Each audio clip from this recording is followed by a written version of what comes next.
সুপ্রিয় টেলি শিক্ষার্থী, royal engineering academy টেলিকোচিংয়ে আপনাদেরকে স্বাগত জানাচ্ছি। আমি ইঞ্জিনিয়ার সৈয়দ মির্তাল হাজুবাইদ।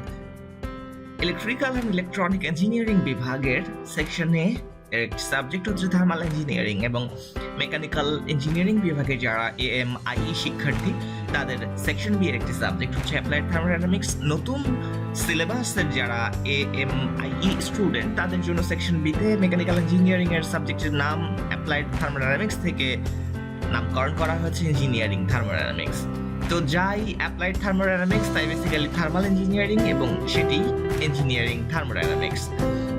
তো স্বাভাবিকভাবে প্রশ্নের প্যাটার্নে মিল রয়েছে। টেক্সট বুক যেটা আমরা ফলো করছি thermodynamics and engineering approach 9th edition ইউনিভার্সিটি অ্যাঞ্জেল মাইকেল বোলস, মেহমেদ কানকলু, এবং এই text book of thermal engineering RS Khurmi এবং জেকে গুপ্তা। সেই টেক্সট বইটি মূলত আমরা আমাদের এই তিনটি সাবজেক্টের টেক্সট বই হিসেবে ব্যবহার করব। আমরা গত লেকচারে আলোচনা করেছিলাম ইনক্রিজ অফ এন্ট্রপি প্রিন্সিপাল, যেখানে আমরা দেখিয়েছিলাম যে ক্লসিয়াসের ইনইকুয়ালিটি থেকে, অর্থাৎ সাইক্লিক ইন্টিগ্রাল হবে del Q by T less than or equal 0, এবং ইকুয়াল 0 হবে শুধুমাত্র রিভার্সিবল প্রসেসের ক্ষেত্রে, রিভার্সিবল সাইকেলের ক্ষেত্রে, এবং লেস দ্যান 0 হবে যখন সেটি কিনা ইরিভার্সিবল প্রসেস। এবং আমরা এখানে এন্ট্রপির কথা বলেছিলাম যে এন্ট্রপি জেনারেশন হবে রিভার্সিবল প্রসেসের ক্ষেত্রে, এন্ট্রপি জেনারেশন 0 হয়, মানে সেখানে কোনো এন্ট্রপি জেনারেশন হয় না।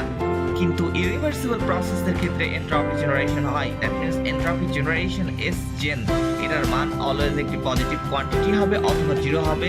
রিভার্সিবল প্রসেসের ক্ষেত্রে 0 হবে, এবং অন্য রিভার্সিবল প্রসেসগুলোর ক্ষেত্রে সেটি হবে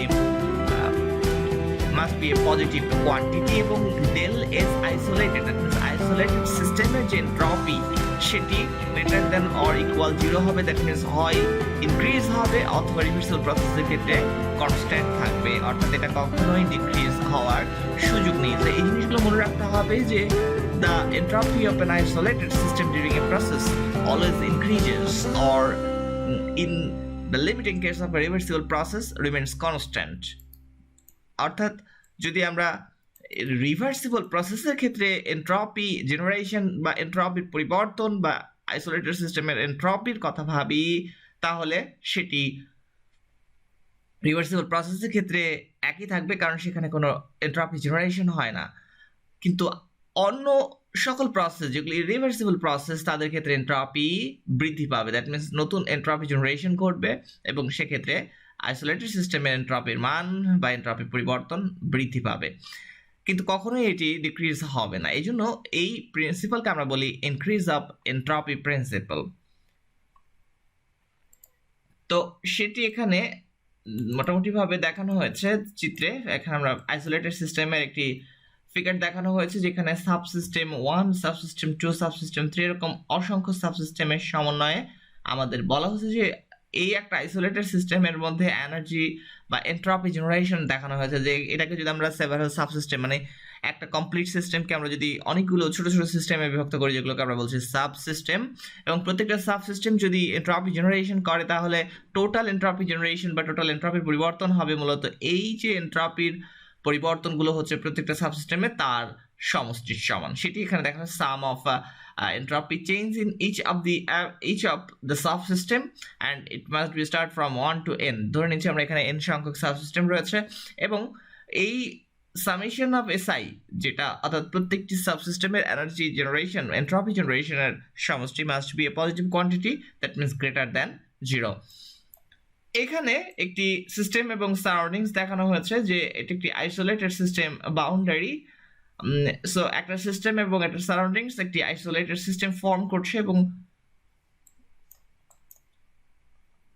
আমরা দেখতে পাচ্ছি যে এখানে sufficiently large arbitrary boundary across which there is no heat work or mass transfer। আমরা এই সিস্টেমে মানে এই বাউন্ডারির বাইরে থেকে কোনো মাস ট্রান্সফার হচ্ছে না, যে কারণে m equal 0, হিট ট্রান্সফার হচ্ছে না, যে কারণে q equal to 0, এবং কোনো ওয়ার্ক ট্রান্সফার হচ্ছে না, যে কারণে w equal to 0। So a system and its surroundings can be viewed as the two subsystems of an isolated system। আমরা সিস্টেমটাকে এবং এটার বাউন্ডারিটাকে আমরা একটা কমপ্লিট আইসোলেটেড সিস্টেম হিসেবে বিবেচনা করছি এবং এটার দুটো সাবসিস্টেম হিসেবে এটাকে বিবেচনা করছি। So entropy change of this isolated system during a process is the sum of the entropy changes of the system and its surroundings, which is equal to the entropy generation.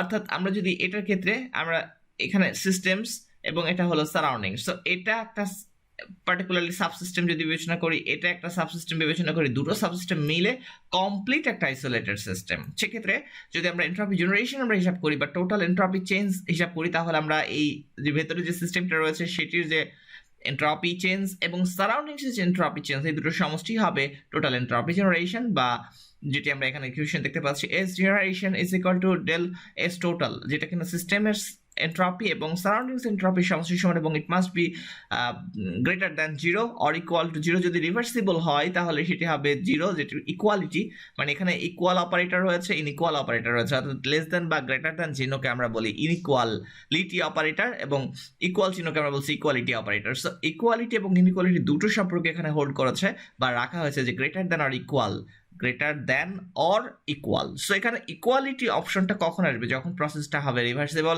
এবং inequality হবে reversible প্রসেসের ক্ষেত্রে। তাহলে আমাদেরকে সবশেষে এই কথাগুলো খুব মনে রাখতে হবে যে রিভার্সিবল প্রসেসের ক্ষেত্রে এন্ট্রপি জেনারেশন ঘটবে না। ইনক্রিজ অফ এন্ট্রপি, যেটা ইনক্রিজ অফ এন্ট্রপি প্রিন্সিপালের মূল থিমটাই হচ্ছে যে entropy of a system can not decrease, হয় এটা ইনক্রিজ হবে নতুবা শূন্য থাকবে। Entropy change of a system can be negative during a process, but entropy generation can not. অর্থাৎ একটা সিস্টেমের এন্ট্রপি পরিবর্তন নেগেটিভ হতে পারে, কিন্তু এন্ট্রপি জেনারেশন কখনো নেগেটিভ হতে পারে না। সো ইনক্রিজ অফ এন্ট্রপি প্রিন্সিপালকে আমরা সামারি করি এভাবে যে entropy generation must be greater than 0 for our reversible process and equal to 0 for reversible process, but less than 0, that means negative quantity, entropy generation কখনোই negative হতে পারবে না। Entropy সম্পর্কিত কিছু কথা, যেমন এখানে বলা হচ্ছে process can occur in certain direction, that means আমরা যখন একটা সাইকেল কনসিডার করি যে প্রসেস স্টেট 1 থেকে স্টেট 2 তে যাচ্ছে, সেক্ষেত্রে একটা প্রসেস ঘটছে। আমরা এই যে প্রসেসের ঘটার ক্ষেত্রে এটা একটি সার্টেন ডিরেকশনে ঘটে, যে কোনো ডিরেকশনে ঘটে না। এই process must proceed in the direction that কমপ্লাইজ with increase of entropy principal. So process কোন দিকে ঘটবে সেটির ক্ষেত্রে অবশ্যই ইনক্রিজ অফ এন্ট্রপি প্রিন্সিপাল মেনে চলা প্রয়োজন, অর্থাৎ এমনভাবে স্টেট 1 থেকে স্টেট 2 তে প্রসেসটা ঘটবে যাতে কিনা entropy generation must be greater than 0 হয় অথবা ইকুয়াল টু 0 হয়। প্রসেস যেটি কিনা এই increase of entropy principle violate করবে, এরকম কোনো প্রসেস ঘটা সম্ভব নয়।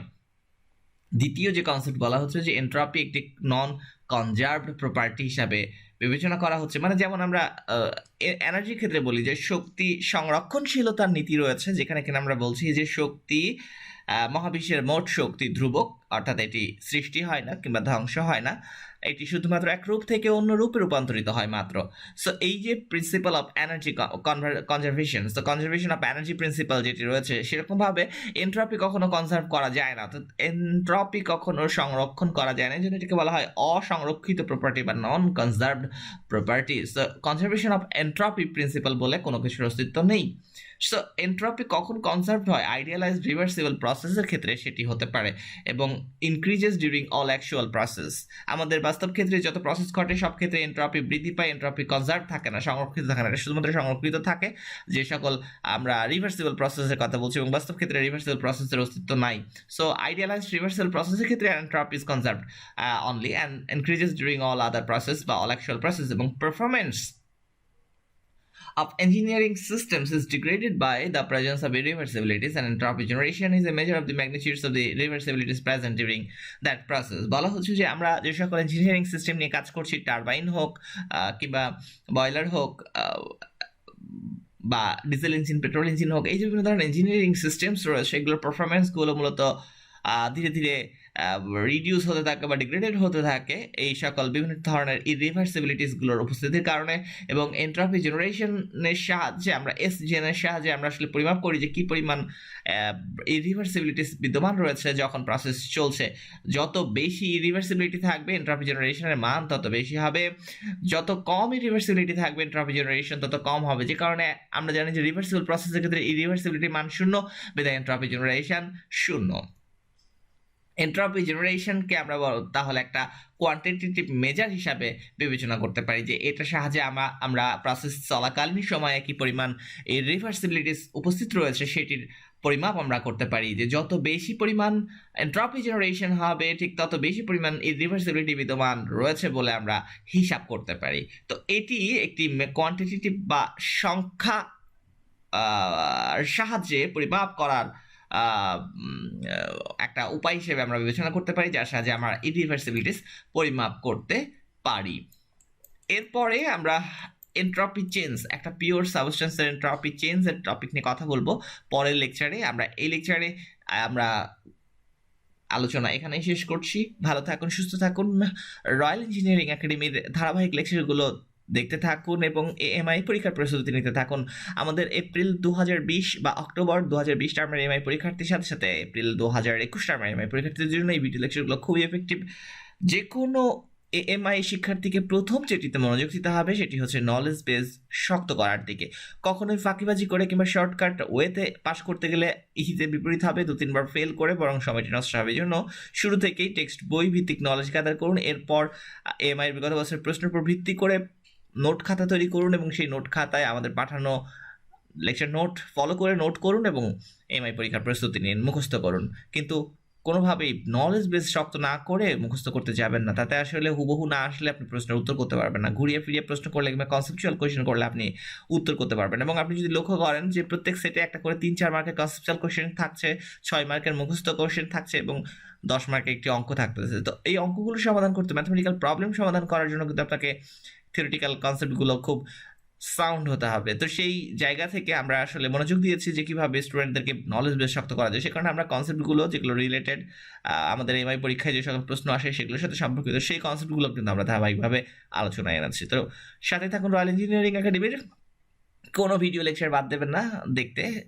আপাতত দৃষ্টিতে যদি মনেও হয় যে লেকচারগুলো খুবই আননেসেসারি টপিক নিয়ে কথা বলেছে, কিন্তু অ্যাকচুয়ালি প্রত্যেকটা টপিকই তার পরবর্তী ডিসকাশনের সাথে সম্পর্কিত। সেই বিষয়টি মাথায় রেখে দেখতে থাকুন ভিডিও লেকচারগুলো আর সাথে থাকুন।